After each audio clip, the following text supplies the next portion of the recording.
जय हिंद दोस्तों। आखिर जीत सच्चाई की ही होती है, यह आज एक बार फिर साबित हो चुका है। बल्कि भारत ने साबित कर दिखाया। और अमेरिका जो भारत को लेकर दोहरा रवैया अपना रहा था, उसने तो लगभग भारत से माफी मांग ली है। और सबसे बड़ा झटका तो न्यूयॉर्क में बैठे पन्नू को लगा होगा, जो बहुत उछल रहा था कि भारत को ऐसे हराऊंगा, भारत के प्लेन्स को उड़ाऊंगा, भारत में ऐसे बम ब्लास्ट कराऊंगा। ना जाने क्या क्या बयान दिए थे इस पन्नू ने।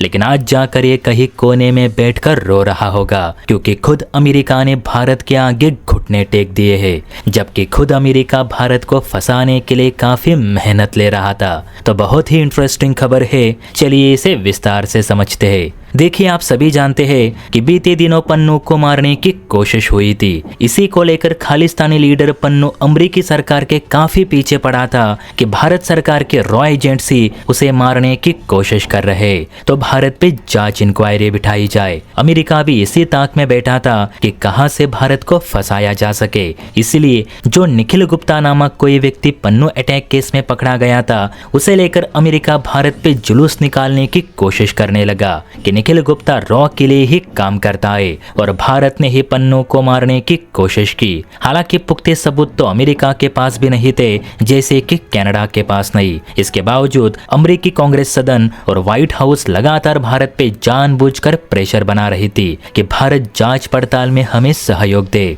शुरू में तो भारत ने ना कहा, क्योंकि इस बात का कुछ मतलब ही नहीं बन रहा था कि अमेरिका कुछ भी कहे और हमें कटघरे में खड़ा किया जाए। यह भारत सरकार को स्वीकार नहीं था।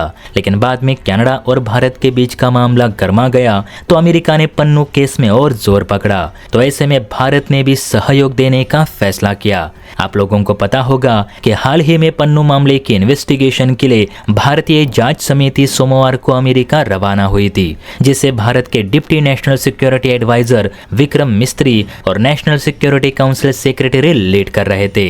ये जांच टीम सबूतों का पुलिंदा लेकर ही अमेरिका गई थी, ताकि पन्नू केस में दूध का दूध और पानी का पानी हो सके। और देखिए न्यूज भी क्या निकल कर आई है। खुद अमेरिका ने अब स्पष्ट किया है कि पन्नू की हत्या की जो कोशिश की गई थी, उसमें किसी भी भारतीय खुफिया एजेंसी यानी रॉ का हाथ नहीं था। ना ही निखिल गुप्ता ने कभी रॉ के लिए काम किया है। मैथ्यू मिलर, जो कि फिलहाल भारत विरोधी स्टेटमेंट के लिए व्हाइट हाउस में काफी फेमस है, इस इंसान ने माफी मांगते हुए ये कहा कि अमेरिका इस बात को लेकर गहरा खेद व्यक्त करता है कि हमारी ओर से भारत को पन्नू जांच मामले में कष्ट उठाने पड़े। मैथ्यू मिलर ने प्रेस ब्रीफिंग में ये भी बताया कि हमारी भारतीय टीम के साथ बैठक संतुष्ट रही, बल्कि जो सबूत भारतीय जांच समिति की ओर से पेश किए गए थे, उससे यूएस जस्टिस डिपार्टमेंट को ये यकीन हो चुका है कि जिस निखिल गुप्ता को रॉ एजेंट करार देकर भारत सरकार से जोड़ा जा रहा था, ऐसा कुछ भी नहीं। भारत सरकार का पन्नू हत्या केस में कोई संबंध नहीं।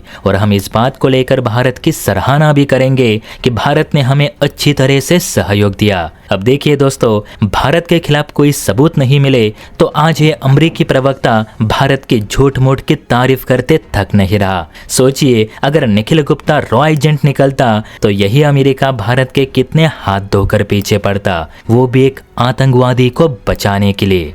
जय हिंद।